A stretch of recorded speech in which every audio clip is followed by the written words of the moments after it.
Commissioner sir, all the bureaucrats under your team and all the other staff of the corporation, இங்க இருக்கும் சக கவுன்சிலர்கள் அனைவருக்கும் என்னுடைய வணக்கம்.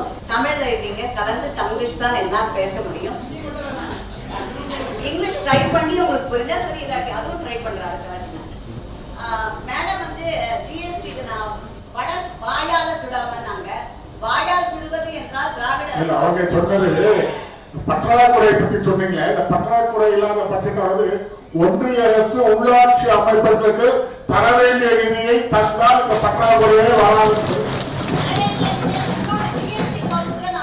சொன்னது நாளை நிதியமைச்சர் சென்னைக்கு வர இருப்பதால் அவரிடம் என்னுடைய கடிதத்தை சமர்ப்பித்து ஜிஎஸ்டில அவங்க டிஸ்கஸ் பண்ணணும்.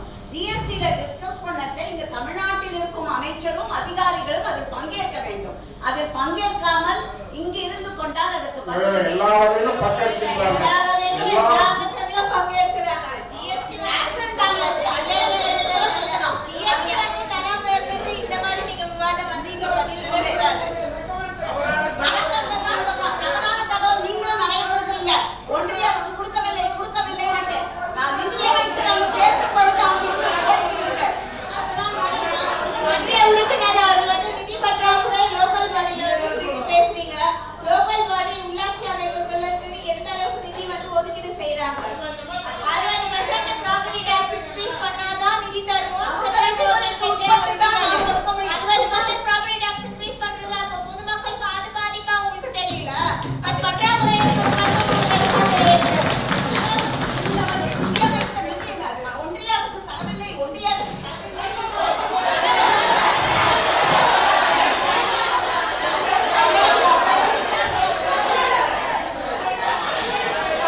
செம்மொழி உட்காருங்க, உட்காருங்க, துரைசாமி உட்காருங்க.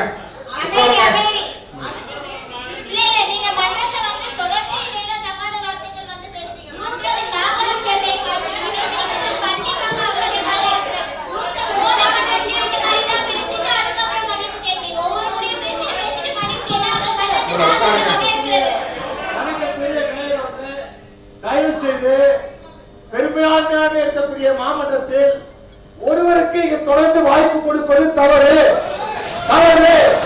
வாய்ப்பு கொடுக்காமல் இருப்பது நல்லது. நீங்க பேசுங்க. மன்ற உறுப்பினர் உட்காருங்க, உட்காருங்க. மன்ற உறுப்பினர் பணக்கூடிய மேயர் அவர்கள் தெளிவாக அவருடைய இதுல விளக்கமா சொல்லியிருக்காங்க. ஒன்றிய நீங்க சொல்றீங்க சென்னை மாநகராட்சி உங்க ஒன்றிய அரசிலிருந்து என்ன நிதி பெற்றுக் கொண்டார் என்று சொல்ல முடியவில்லையே. நீங்கள் ஆலோசனை சொன்னா நாங்கள் ஏற்றுக்கிறோம். நீங்க இனிமேல நாளைக்கு தினம் வருகின்ற ஒன்றிய அமைச்சருக்கு என்னை என் சக மாமன்ற உறுப்பினர்கள் கேள்வியால் துறைத்தளிக்கின்றார்கள். ஆகவே எங்களுடைய சென்னை மாநகராட்சிக்கும் தமிழ்நாட்டுக்கும் நிதியை வாரி வழங்குங்கள் என்று பரிந்துரை செய்யும்.